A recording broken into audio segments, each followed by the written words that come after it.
दोस्तों, कहते हैं कि समय बहुत बलवान होता है।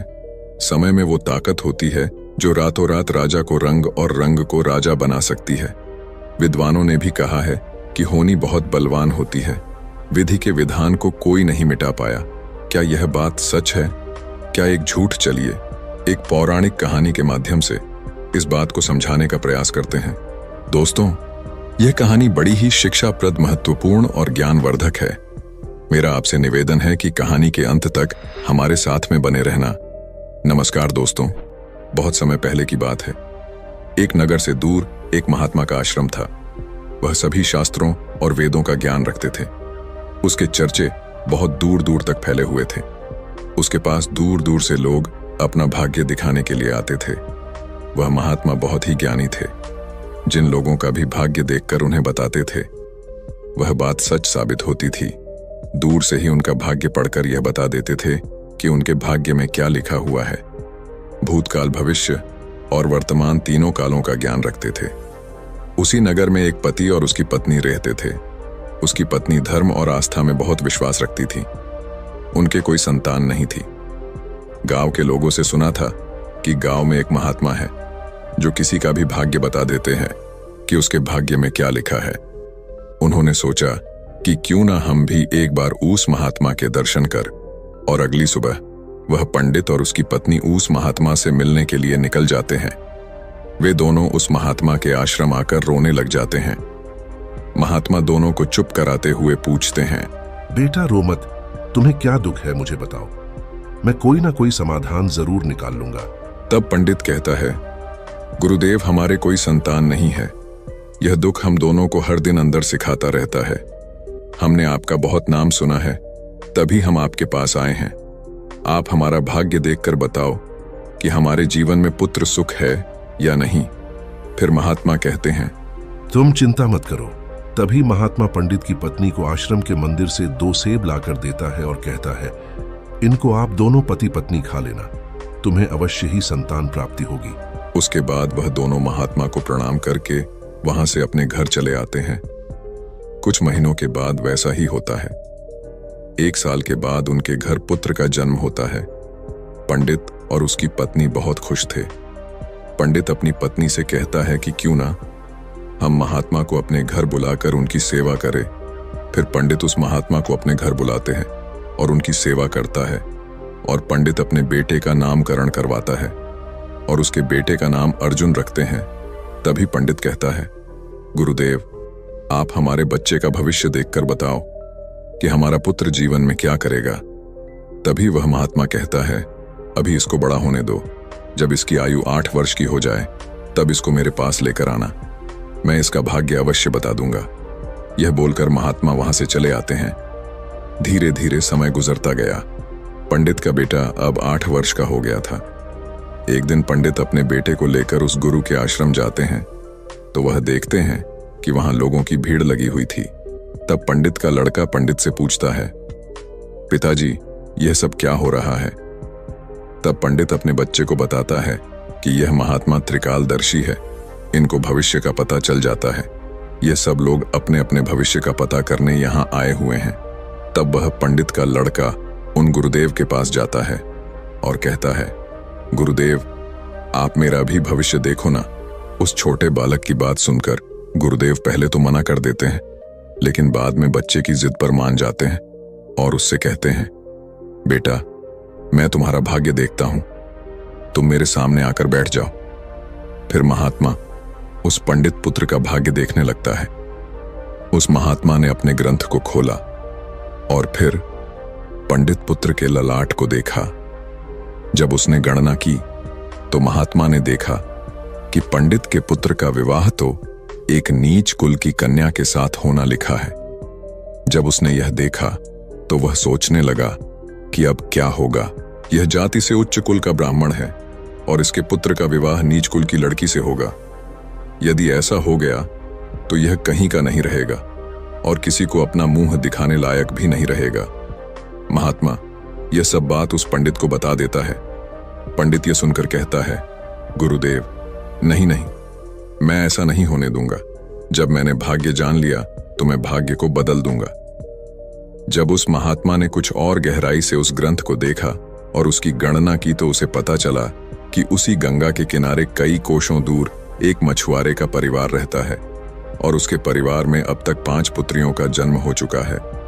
और जो मछुआरे की 5वें नंबर की कन्या है, जिसकी उम्र मात्र 3 साल की है और जिसका नाम उस मछुआरे ने शकुंतला रखा है, पंडित पुत्र का विवाह उस लड़की से होगा, ऐसा उसके पुत्र के भाग्य में लिखा है। यह सब महात्मा पंडित को बताता है तो पंडित ने सोचा, मैं अपने पुत्र के भाग्य को जरूर बदलूंगा, मैं इसमें समर्थ भी हूं। जब मैंने अपने पुत्र के भाग्य को जान ही लिया है तो मैं इसके भाग्य को बदल भी सकता हूं। पंडित कहता है, गुरुदेव, मैं भी आज देखता हूं कि भाग्य बड़ा है या मैं बड़ा हूं। तब वह पंडित ब्रह्मा जी के लिखे हुए विधान को बदलने के लिए चल देता है और चलते चलते वह पंडित उस मछुआरे के घर पहुंच जाता है। जब उस मछुआरे ने देखा कि उज्जैन के एक महान पंडित उसके द्वार पर खड़े हैं तो उस मछुआरे ने उस पंडित का बड़ा ही आदर सत्कार किया और कहने लगा, मुझ गरीब की कुटिया में आप पधारे हैं, यह तो मेरे लिए सौभाग्य की बात है। पंडित कहने लगा, हे मछुआरे, मैं किसी उद्देश्य से तुम्हारे पास आया हूं। मैं तुमसे यह जानना चाहता हूं कि तुम्हारे घर में किसी 3 साल की कन्या ने जन्म लिया है। तो मछुआरा कहने लगा, हाँ, हमारे घर में एक पुत्री ने जन्म लिया है जिसकी आयु अभी 3 वर्ष होगी। पंडित ने कहा, क्या उसका नाम शकुंतला है? तो मछुआरे ने कहा, जी पंडित जी, उसका नाम शकुंतला है। पंडित ने कहा, हे मछुआरे, मेरा गुरु त्रिकालदर्शी है, उन्होंने मुझे कुछ मंत्र दिए हैं। मैं तो इस रास्ते से जा रहा था तो मैंने देखा तुम पर तो बड़ा गौर संकट आने वाला है। जब तक तुम्हारी सबसे छोटी पुत्री तुम्हारे घर में रहेगी तब तक तुम्हें पुत्र की प्राप्ति नहीं होगी। यदि तुम अपने घर के आंगन में पुत्र खेलता हुआ देखना चाहते हो तो तुम्हें अपनी छोटी पुत्री को अपने घर से दूर भगाना होगा। पंडित के ऐसे वचनों को सुनकर मछुआरा बोला, पंडित जी, अभी वह तो नवजात बालिका है, उसकी आयु तो भी मात्र 3 वर्ष की है, मैं उसे ऐसी हालत में कहां छोड़ सकता हूं? पंडित ने कहा, हे मछुआरे, जब मैं तुम्हें यह बता सकता हूं तो मैं तुम्हारी सहायता भी कर सकता हूं। हे पंडित, उसे कहते हैं कि मेरी कोई पुत्री नहीं है। तुम एक काम करो, तुम अपनी इस कन्या को मुझे दे दो, मैं इसका पालन पोषण करूंगा और जब यह बड़ी हो जाएगी तो मैं अच्छा सा वर ढूंढकर इसका विवाह भी कर दूंगा। फिर वह मछुआरा पुत्र की लालसा में अपनी नवजात पुत्री को उस पंडित को दे देता है। पंडित मन ही मन बहुत खुश होता है और उस छोटी सी कन्या को लेकर चल देता है। चलते चलते वह पंडित सोचता है कि इस कन्या को मैंने मार दिया तो मुझे बाल हत्या का पाप लग जाएगा। फिर उस कन्या से छुटकारा पाने के लिए वह पंडित एक लोहार के पास जाता है और उस लोहार से एक लकड़ी का एक छोटा सा बक्सा बनवा है और उस बक्से में वह उस नवजात कन्या को सुलाकर नदी के जल में प्रवाहित कर देता है और पंडित सोचने लगता है कि यह बक्सा कुछ दूर ही जाएगा और अपने आप ही डूब जाएगा और यह लड़की भी मर जाएगी। इस तरह इससे मेरा पीछा छूट जाएगा और मुझे बाल हत्या का पाप भी नहीं लगेगा। और वह पंडित अपने घर चले जाता है।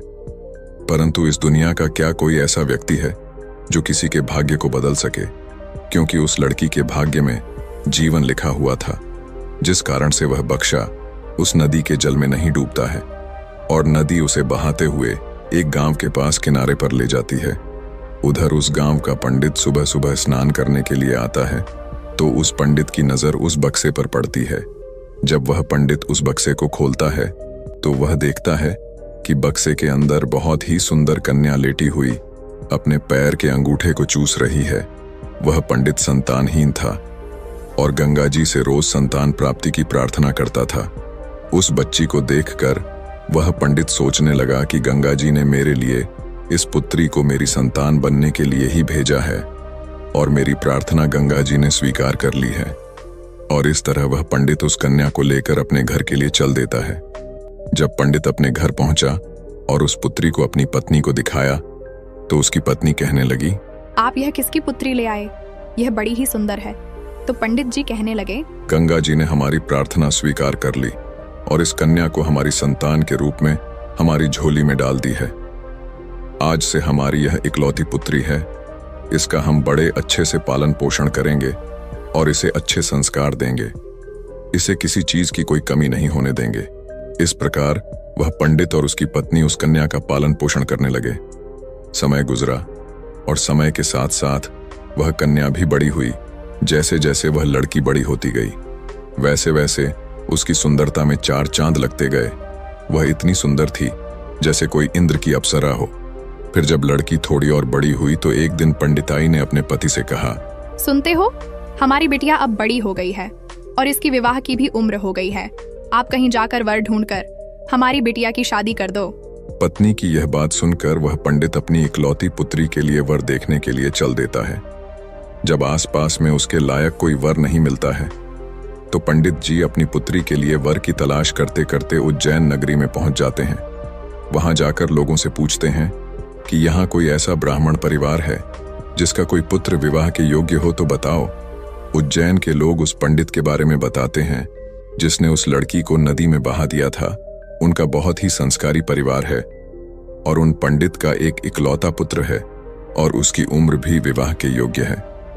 पंडित जी, आपकी बात उन पंडित के पास बन जाए तो आपकी पुत्री बहुत ही सुखी रहेगी।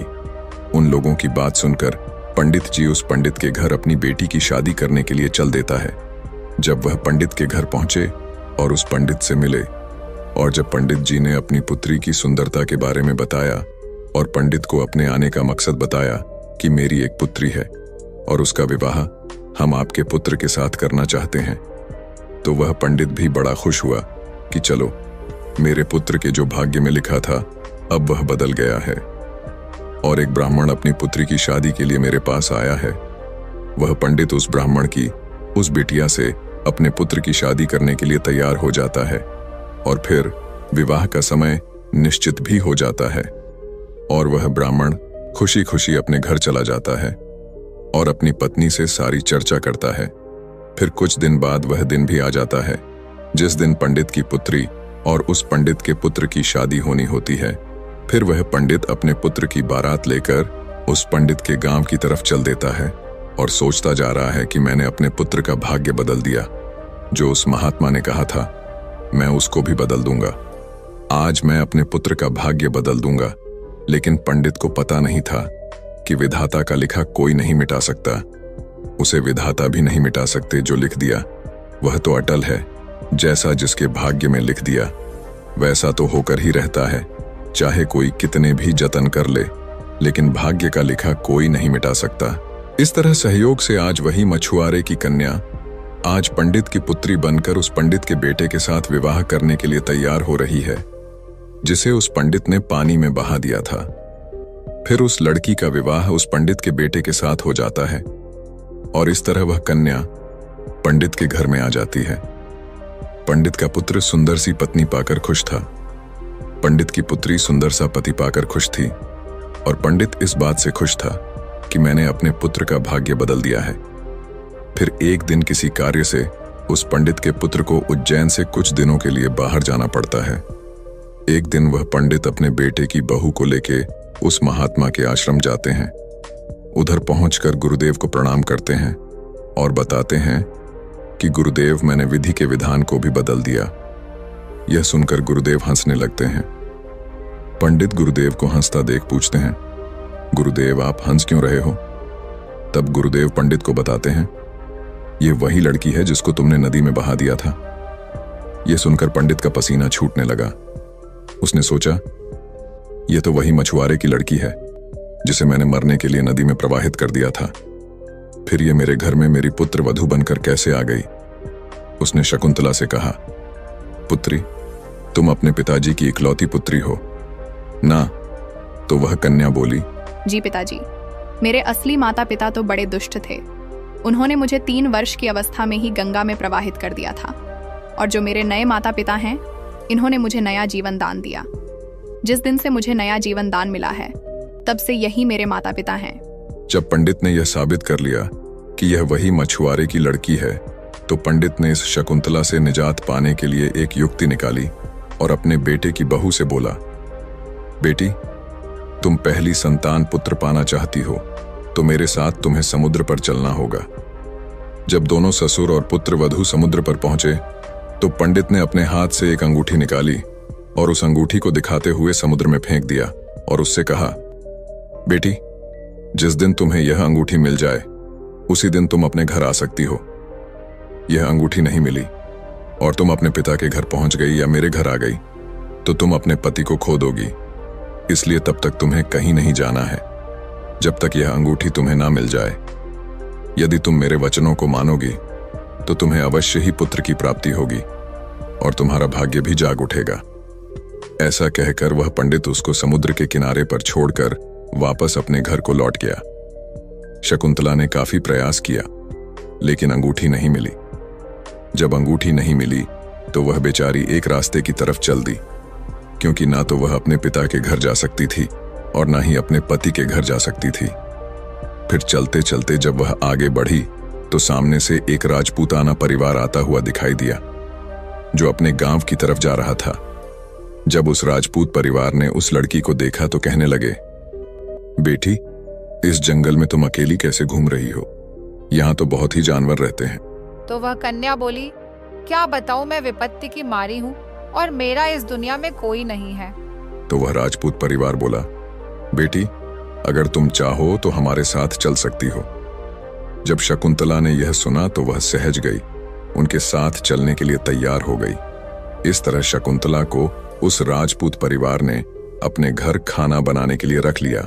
जो राजपूत परिवार का मुखिया था वह उस पंडित का बहुत ही घनिष्ठ मित्र था। कुछ समय बाद उधर जब पंडित का लड़का अपने घर आया और उसने अपने पिताजी से शकुंतला के बारे में पूछा तो पंडित ने झूठ बता दिया कि गंगा स्नान करते समय तुम्हारी पत्नी शकुंतला डूबकर मर गई। जब पंडित के लड़के ने यह सुना तो उसे काफी दुख हुआ।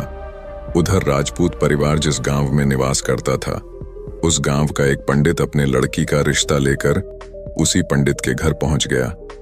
उस पंडित ने पंडित से जब अपनी पुत्री के विवाह के लिए प्रस्ताव रखा तो पंडित ने उस पंडित से कहा, हम अपने पुत्र के साथ तुम्हारी पुत्री का विवाह तो कर लेंगे, लेकिन विवाह से पहले हम तुम्हारी पुत्री को देखेंगे और उसके बाद ही विवाह करेंगे। क्योंकि पंडित को डर था कि कहीं मछुआरे की वही कन्या फिर से विवाह ना कर ले जो उसके लड़के के भाग्य में लिखी है। वह पंडित उस पंडित की शर्त मानने के लिए तैयार हो गया और अपने गांव को वापस लौट गया। अब पंडित अपने पुत्र के लिए लड़की देखने को उस पंडित के गांव की तरफ चल दिए। उधर जो अंगूठी उस पंडित ने समुद्र में फेंकी थी उसे एक मछली निगल गई। एक दिन किसी मछुआरे ने समुद्र में जाल फेंका तो उसे वही मछली मिली जो अंगूठी निकल गई थी। उस जाल में वह फंस गई। मछुआरा पकड़ी हुई। मछली को बेचने के लिए वहीं पहुंच गया जहां वह राजपूत परिवार रहता था। परिवार के मुखिया को मछली खाना बहुत ही पसंद था, इसीलिए उस राजपूत ने उस मछुआरे से उस मछली को खरीद लिया और उस मछली को ले जाकर शकुंतला से कहा, बेटी, क्या तुम मेरे लिए मछली पका दोगी? तो शकुंतला बोली, जी पिताजी, मैं मछली तो नहीं खाती हूं, लेकिन आपके लिए जरूर बना दूंगी। इस प्रकार वह मछली लेकर रसोई में काटने लगी। जब शकुंतला ने उस मछली को काटा तो उसके पेट में से वही अंगूठी निकलकर जमीन पर गिर पड़ी। जब शकुंतला ने उस अंगूठी को देखा तो वह पहचान गई और अंगूठी पाकर बहुत खुश हुई। उधर वह पंडित अपने पुत्र को लेकर पंडित के गांव में पहुंचा और अपने बेटे से कहने लगा, हे पुत्र, इस गांव में हमारे घनिष्ठ राजपूत मित्र रहते हैं। पहले हम उनके पास चलते हैं, उसके बाद हम तुम्हारे लिए लड़की देखने पंडित जी के घर जाएंगे। पंडित के बेटे ने जब अपने पिता के ऐसे वचनों को सुना तो वह बोला, पिताजी, जो आपको अच्छा लगे वैसा ही कीजिए। फिर वे दोनों उस राजपूत के घर पहुंचे। राजपूत ने जब अपने मित्र पंडित को आते हुए देखा तो वह भी बहुत खुश हुआ और उनका पहले की भांति आदर सत्कार किया। आदर सत्कार करके उन्हें अपने पास में बिठाया और उसने शकुंतला को आवाज दी, बेटी, हमारे मित्र आए हैं, जरा उनके लिए पानी का इंतजाम करो। जब शकुंतला पानी लेकर आई तो शकुंतला ने पंडित को देखा, पंडित ने शकुंतला को देखा। फिर जब पंडित के लड़के ने शकुंतला को देखा तो वह कहने लगा, पिताजी, आपने मुझसे झूठ क्यों बोला कि शकुंतला मर गई? मेरी पत्नी तो जिंदा है और यह आप जानते हैं, और यह जानते हुए भी आपने मेरा विवाह किसी अन्य लड़की से करने की कैसे सोची? तो वह पंडित दुख की मन से कहता है, पुत्र, मैं भटक गया था। मैं विधाता के लिखे भाग्य को बदलने के प्रयास में इतना नीच कर्म कर बैठा कि कुछ पूछो ही मत। फिर उसने पूरी कहानी सभी को सुना दी और कहने लगा, मुझे अपने ऊपर कुछ ज्यादा ही घमंड हो गया था, जो विधाता के लिखे को मिटाने चला था। मैंने लाख कोशिश की, लेकिन हुआ वही जो तेरे भाग्य में लिखा था। यह कहकर उसने अपने बेटे की बहू से माफी मांगी और आदर सत्कार से उसे घर लेकर गए। दोस्तों, विधि के विधान को कोई बदल नहीं सकता, जो लिखा होता है वह जरूर होता है। दोस्तों, आपने आज के इस वीडियो से क्या सीखा, वह मुझे आप कमेंट में बता सकते हैं। इसी के साथ में उम्मीद है कि आपको आज की वीडियो पसंद आई होगी, तो इस वीडियो को उस इंसान को शेयर करें जिससे यह कहानी सुनने की जरूरत है, और उसी के ठीक बाद चैनल को सब्सक्राइब करें। तो चलिए फिर मिलते हैं ऐसी एक और नई वीडियो में एक नए मैसेज के साथ। तब तक के लिए अपना ख्याल रखें। धन्यवाद और नमो बुद्धाय।